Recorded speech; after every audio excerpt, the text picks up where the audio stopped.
Whoa, I'm running short of words right now, but I cannot afford this because I have to speak. Thank you so much for all the love, for all the warmth. Thank you for accepting me. Thank you very much.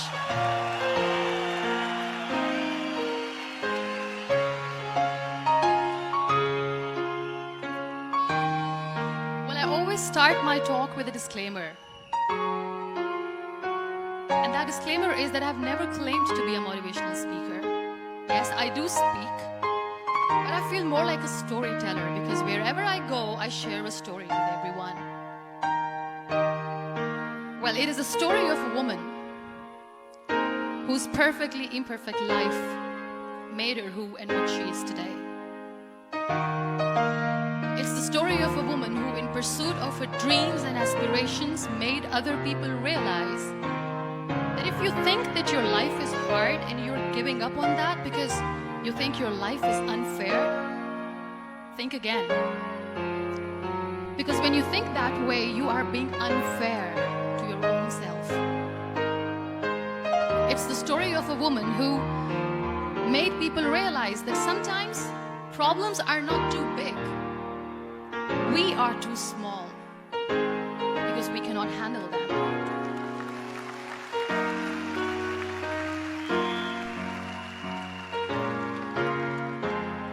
It is the story of a woman who with time realized that real happiness doesn't lie in success, money, fame. It lies within. Real happiness lies in gratitude. So I am here and I'm going to share the story of that woman. That is my story. The story of gratitude.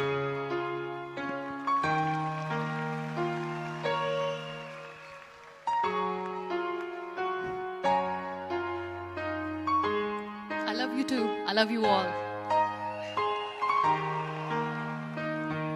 I believe in the power of words. Many people speak before they think. But I know the value of words. The words can make you, break you, they can heal your soul, they can damage you forever. So I always try to use the positive words in my life wherever I go. They call it adversity, I call it opportunity. They call it weakness, I call it strength. They call me disabled, I call myself differently abled. They see my disability. They see my disability, I see my ability. There are some incidents that happen in your life, and those incidents are so strong that they change your DNA. Those incidents or accidents are so strong that they break you physically. They deform your body, but they transform your soul.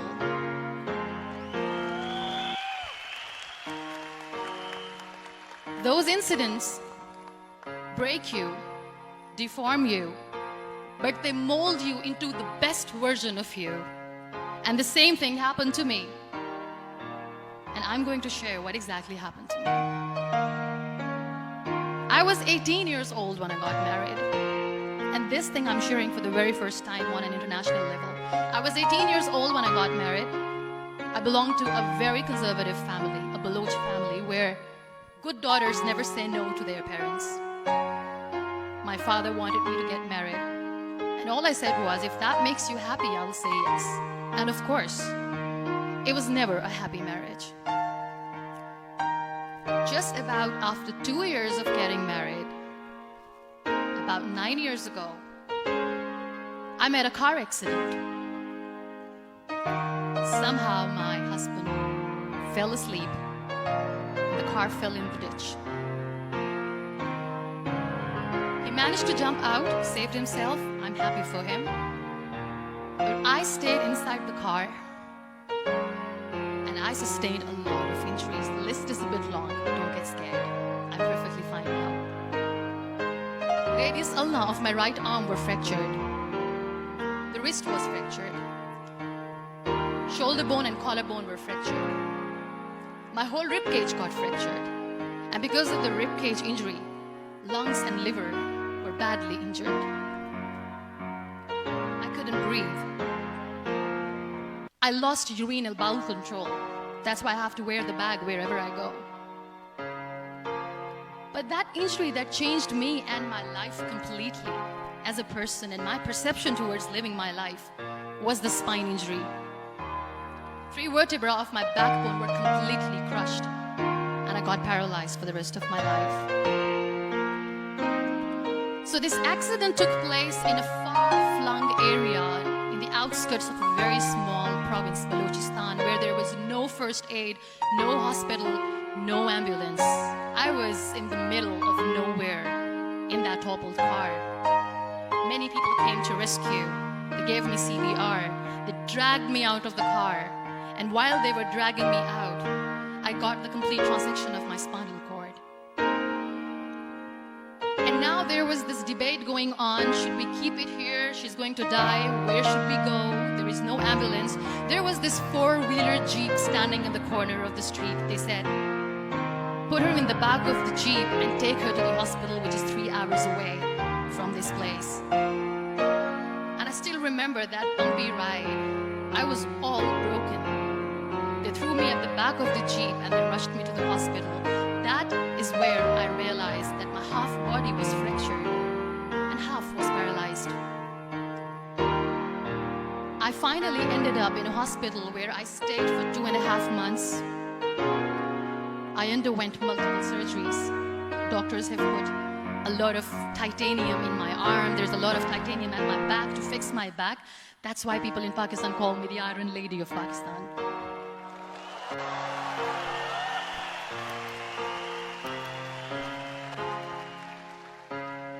Sometimes I wonder how easy it is for me to describe all this all over again. And somebody has rightly said that when you share your story and it doesn't make you cry, that means you have healed.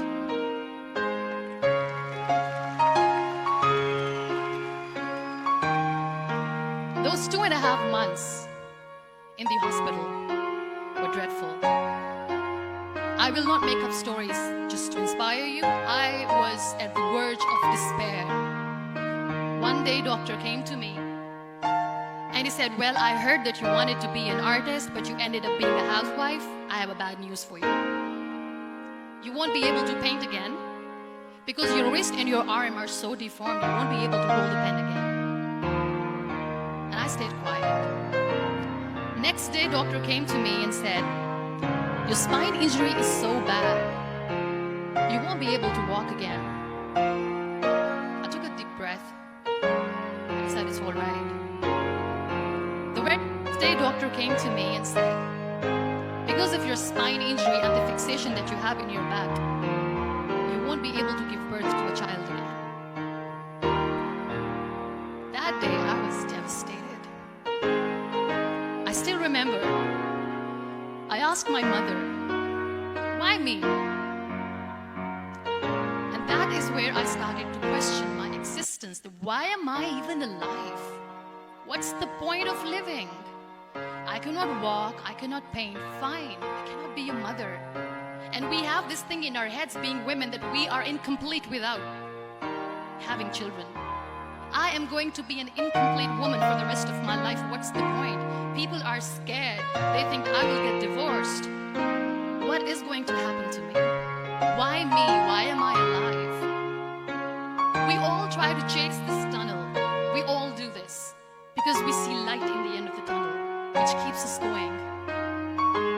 My dear friends, in my situation, there was a tunnel that I had to roll on. There was no light.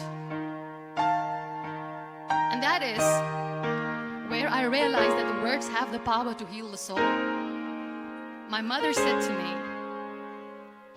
this too shall pass. God has a greater plan for you. I don't know what it is, but He surely has.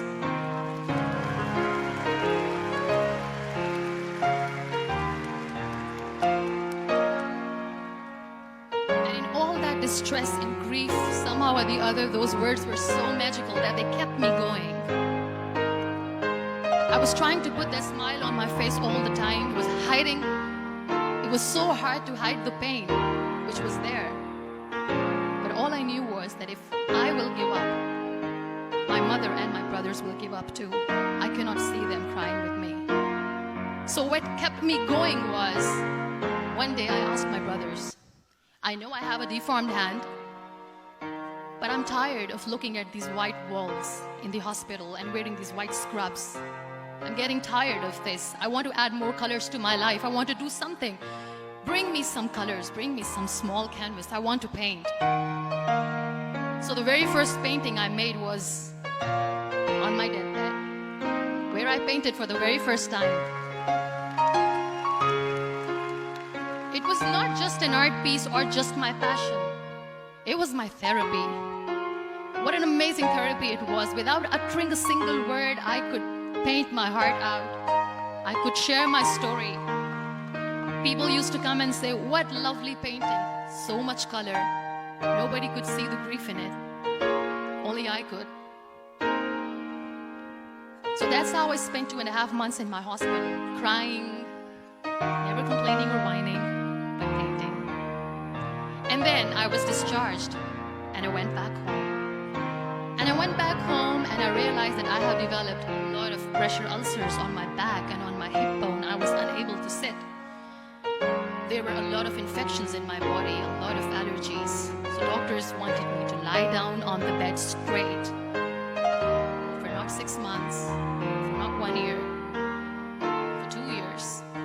I was bedridden, confined in that one room, looking outside the window, listening to the birds chirping and thinking maybe there will be a time when we'll be going out with the family and enjoying the nature. That was the time where I realized how lucky people are, but they don't realize.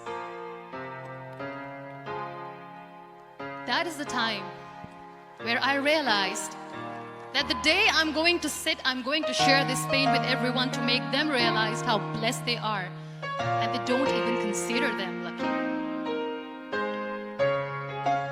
There are always turning points in your life. There was a rebirth day that I celebrated. After 2 years and 2.5 months, when I was able to sit on a wheelchair, that was the day when I had the rebirth. I was a completely different person. I still remember the day I sat on the wheelchair for the first time, knowing that I'm never going to leave this, knowing that I won't be able to walk for the rest of my life. I saw myself in the mirror and I talked to myself. And I still remember what I said. I cannot wait for a miracle to come and make me walk. I cannot sit in the corner of the room crying, cribbing and begging for mercy because nobody has time. So I have to accept myself the way I am. The sooner the better. So I applied lip color for the first time.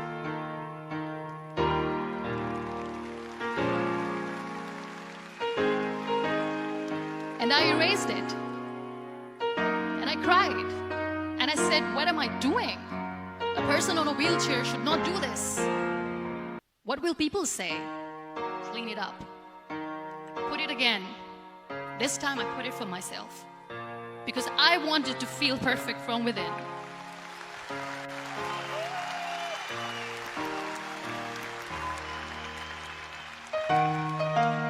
And that day I decided that I'm going to live life for myself. I am not going to be that perfect person for someone. I am just going to take this moment and I will make it perfect for myself. And you know how it all began? That day I decided that I'm going to fight my fears. We all have fears. Fear of unknown, fear of known, fear of losing people, fear of losing health, money. We want to excel in career, we want to become famous, we want to get money. We are scared all the time. So I wrote down one by one all those fears. And I decided that I'm going to overcome these fears one at a time. You know what was my biggest fear? Divorce. I couldn't stand this word. I was trying to cling on to this person who didn't want me anymore, but I said no. I have to make it work. But the day I decided that this is nothing but my fear, I I liberated myself by setting him free. And I made myself emotionally so strong that the day I got the news that he's getting married, I sent him a text that I'm so happy for you and I wish you all the best. And he knows that I pray for him today.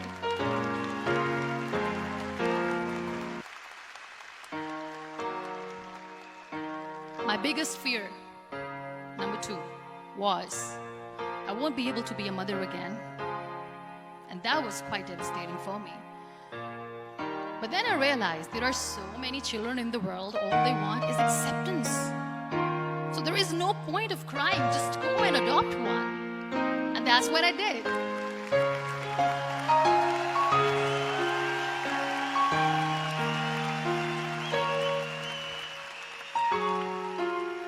I gave my name in different organizations, different orphanages. I didn't mention that I'm on a wheelchair, dying to have a child. So I just told them that this is Muniba Mazari and she wants to adopt a boy or girl, whatsoever, but I want to adopt a kid. And I waited patiently. 2 years later, I got this call from a very small city in Pakistan. I got a call and they said, "Are you Muniba Mazari? There is a baby boy and would you like to adopt?" And when I say yes, I could literally feel the labor pain. I said, yes, I am going to adopt him. I am coming to take him home.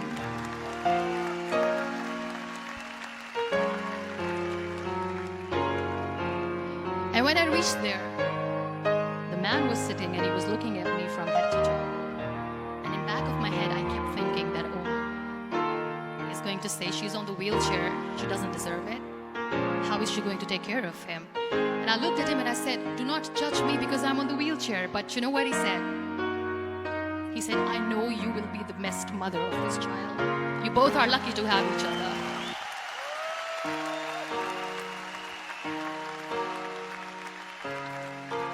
And that day, I was 2 days old, and today he's 6.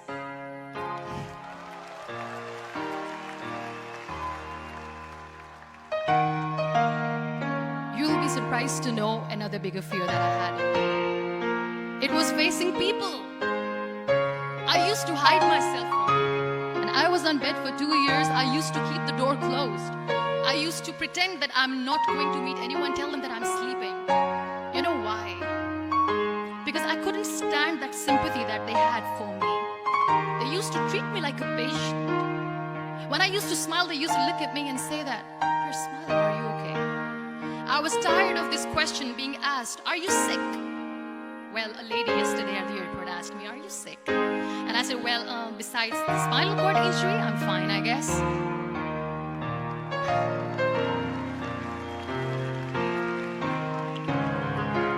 Those are really cute questions. They never used to feel cute when I was on the bed.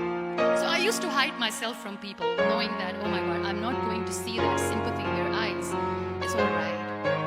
And today I'm here speaking to all these amazing people because I have overcome the fear.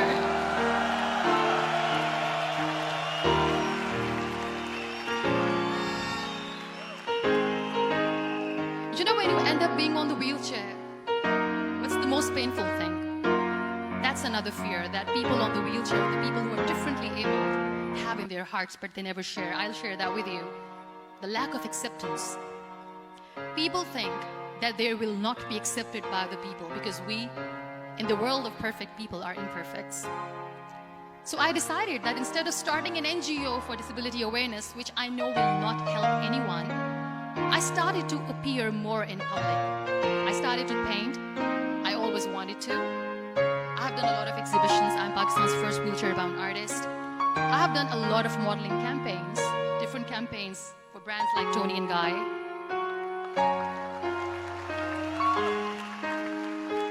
I have done some really funny, breaking the barriers kind of modeling. There was this one by the name Clown Town where I became a clown because I know that clowns have hearts too. And then I also decided that if I really want to make the difference, I am not going to let people use me for their polio campaigns where they will make you a victim and an emblem of misery and mercy and will say that, you know what, give polio drops to your children or they'll become like this girl. I decided decided that I'm going to join the national TV of Pakistan as an anchor person. And I've been doing a lot of shows for the last 3 years.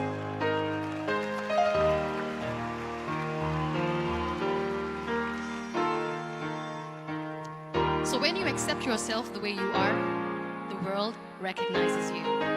It all starts from within. I became the National Goodwill Ambassador for UN Women Pakistan, and now I speak for the rights of women, children. We talk about inclusion, diversity, gender equality, which is a must.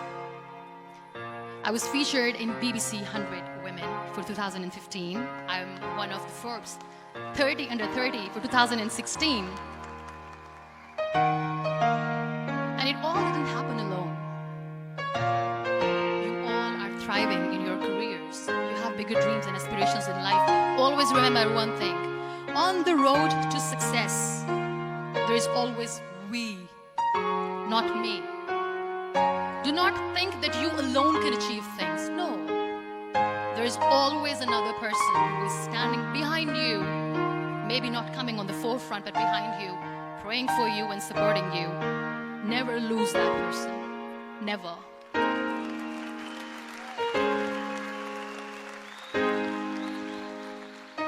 No matter how much I say that I couldn't find a hero, so I became one, I still want to recognize those 3 people in my life who literally changed my life completely, and I get inspiration from them every single day. Waleed Khan. Many people know about the terrorist attacks in Pakistan.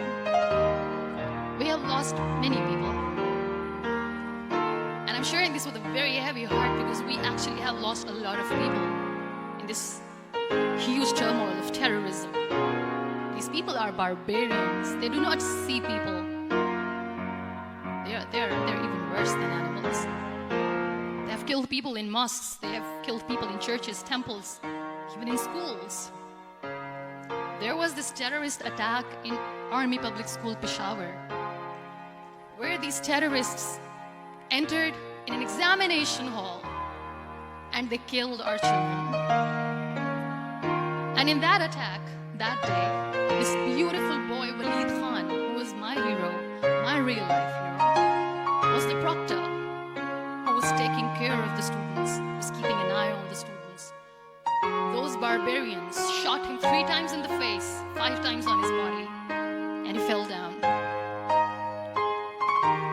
I was asked to give a talk in the school after a week of that terrorist attack. With a very heavy heart, I went there and I spoke. We sang a few national songs. I thought that maybe I've done my part, but deep inside, it was killing me. I could see children injured. I could see children sitting on the wheelchairs, looking at me, wondering, what next? What was our fault? Just because we were here to give examination, we have been shot. So many people, so many children lost their friends. Their classrooms were empty. The next day they went to the classroom. So this kid, Waleed Khan, I was asked that he is in a hospital right now and you have to go and see him and motivate him and tell him that it's going to be okay. And when I saw Waleed Khan coming on the wheelchair for the first time in front of me, his face was all deformed. His leg was fractured, his arm was fractured. He couldn't talk, he lost his teeth. He cannot sneeze, he cannot smell. He cannot eat. And I kept thinking, what should I say? That everything is going to be all right? No, nothing is all right. And while I was juggling with the words, what to say, what not to say, this beautiful child, Waleed Khan, came to me and he said, "Are you Muniba Mazari?" I said, "Yes." He said, "Baji, let's take a selfie."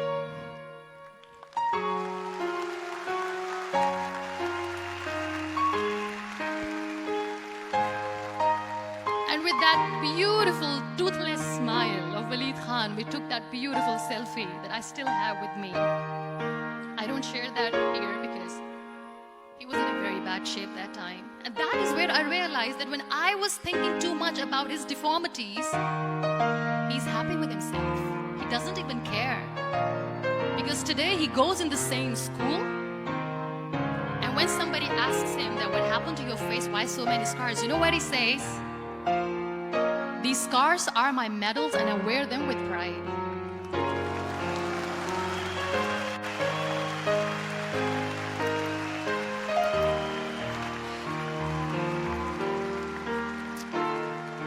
And how beautifully he says that terrorists wanted me not to study. I am going to study. I will become a doctor one day. And this is my way of taking revenge from those terrorists. Another real-life hero, of course, my son. His name is Nile, N-I-L-E, River Nile. I learned so much from this kid. The first and foremost thing is patience. How to be patient when you know that your mother cannot walk, when you know that your mother is different from the other women, when you know that your mother cannot go out and play with you. How to stay calm. He loves football. And when we got the very first football, he was 4 years old. He was super excited. I still remember he came in the room and he said, "Mom, let's play football." And he kept the ball in my feet. And he said, "Let's kick it." And that day I felt disabled. I said, "I cannot kick the ball." And I was down with the same face. He looked at me and he said, "Well, that's all right. Your legs are not working, but your hands do. Let's play catch the ball."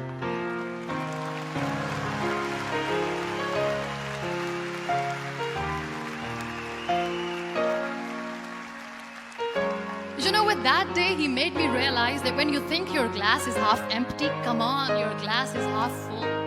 It's all in here and here.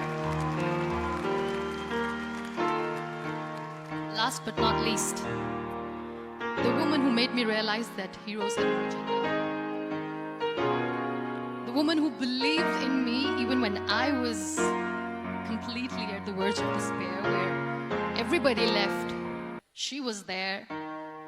And every time I looked at her, without saying anything, she used to look at me and said, "This too shall pass. God has a bigger plan. And one day you will say that, oh my God, that is why God has chosen me." She never cried in front of me. She's always said that there will be haters, there will be naysayers, there will be disbelievers, and then there will be you proving them wrong. My mother.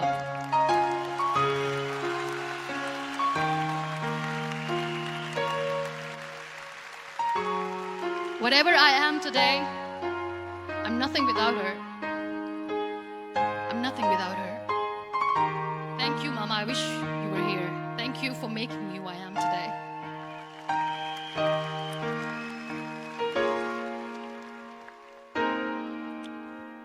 You know what? We human beings have a problem. Out of many problems, there is one more. And this is self-created one. We always expect ease from life. We have this amazing fantasy about life. This is how things should work. This is my plan. It should go as per my plan. If that doesn't happen, we give up. So my dear friends, let me tell you one thing. I never wanted to be on the wheelchair. Never thought of being on the wheelchair. I was always aspiring to do bigger things, but had no idea that for that I have to pay the price to be where I am today. It's a very heavy price. This life is a test and a trial, and tests are trials are never supposed to be easy. So when you're expecting ease from life, and life gives you lemons, then you make the lemonade, and then do not blame life for that, because you were expecting ease from a trial. Trials make you a stronger, better person. Life is a trial. Every time you realize that.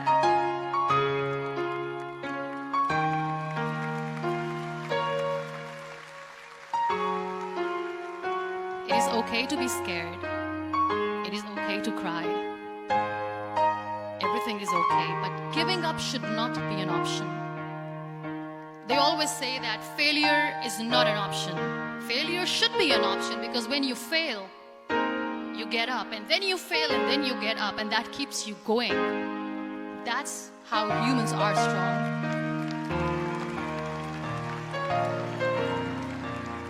Failure is an option, should be an option, but giving up is not. Never. We have this thing in minds. We call it perfection. We want everything perfect. We want ourselves to be perfect. There is this image in our head about everything. Perfect life, perfect relationships, perfect career, perfect amount of money that we need to earn no matter what. Nothing is perfect in this world. We all are perfectly imperfect, and that is perfectly all right. That's all right.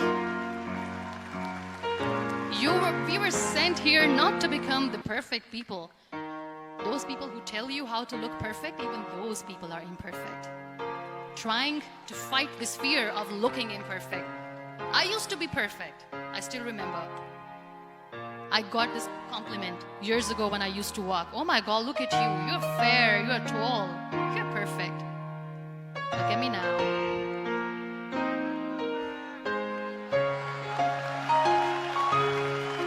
Only the perfect eyes can see that.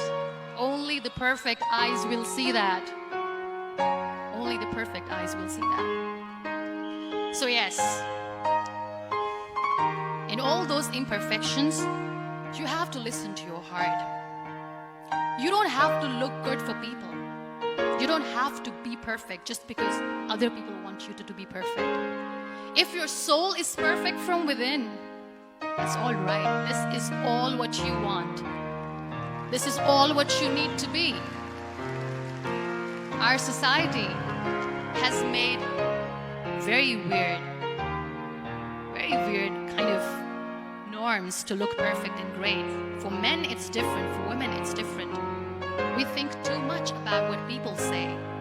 We listen to ourselves too little. You know what makes you perfect? When you make someone smile.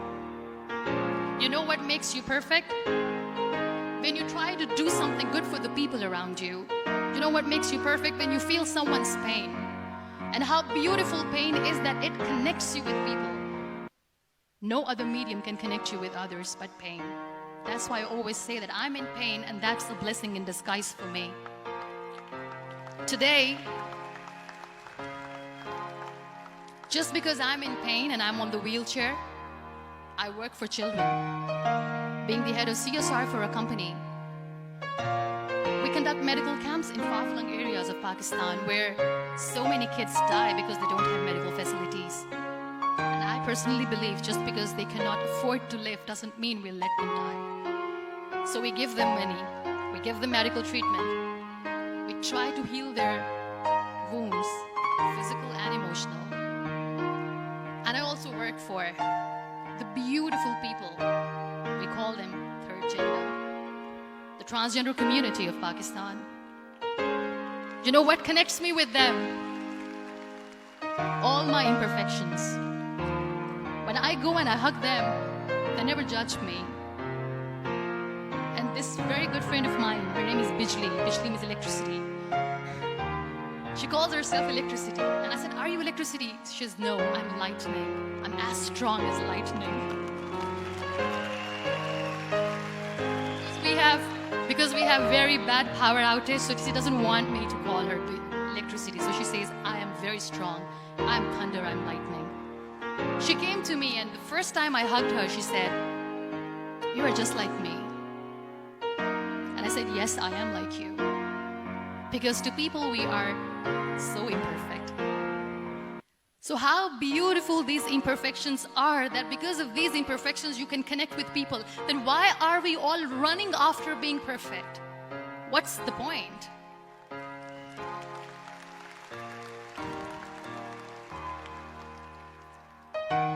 Every time I go in public, I always smile. It's always a big toothy smile on my face, and people ask me, don't you get tired of smiling all the time? What's the secret? I always say one thing, that I have stopped worrying about the things that I have lost, the people that I have lost. Things and people who were meant to be with me are with me. And sometimes, somebody's absence makes you a better person. Cherish their absence. It's always a blessing in disguise. I always say that People are so lucky they don't even realize. You must be thinking, okay, you're lucky in what sense? Well, the breath that you just took was a blessing. Embrace it.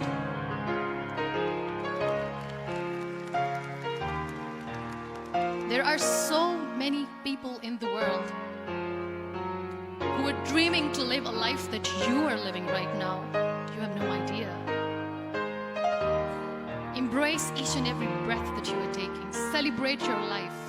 Live it. Don't die before your death. We all die.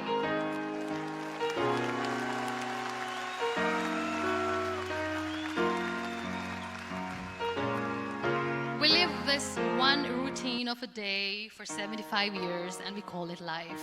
No, that's not life. If you're still thinking why you have been sent here, if you're still juggling with the concept of why you are here, you haven't lived yet. You work hard, you make money, you do it for yourself. That's not life. You go out, you seek for people who need your help, you make their lives better. You become that sponge which can absorb all the negativity, and you become that person who can emit beautiful, positive vibes. And when you realize that you have changed someone's life, and because of you, this person didn't give up, that is the day when you live. Always.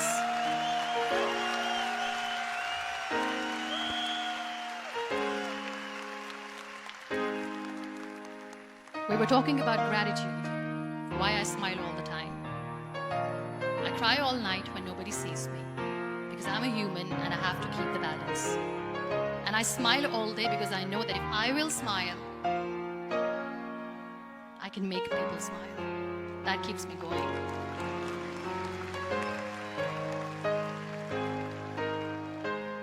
Be grateful for what you have, and you will always, always end up having more. But if you'll cry and if you'll crib for the little things that you don't have or the things that you have lost, you will never ever have enough.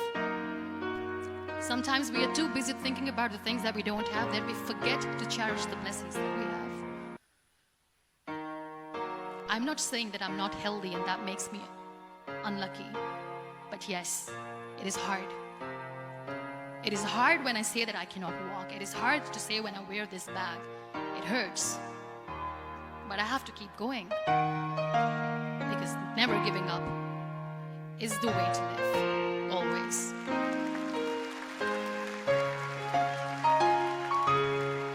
So I'll end my talk on a very short note. Live your life fully. Accept yourself the way you are. Be kind to yourself. Be kind to yourself. I'll repeat, be kind to yourself, and only then you can be kind to others. Love yourself and spread that love. Life will be hard. There will be turmoils. There will be trials, but that will only make you stronger. Never give up. The real happiness doesn't lie in money or success or fame. I have this all, I never wanted this. Real happiness lies in gratitude. So be grateful, be alive, and live every moment. Thank you so much, everyone. Thank you.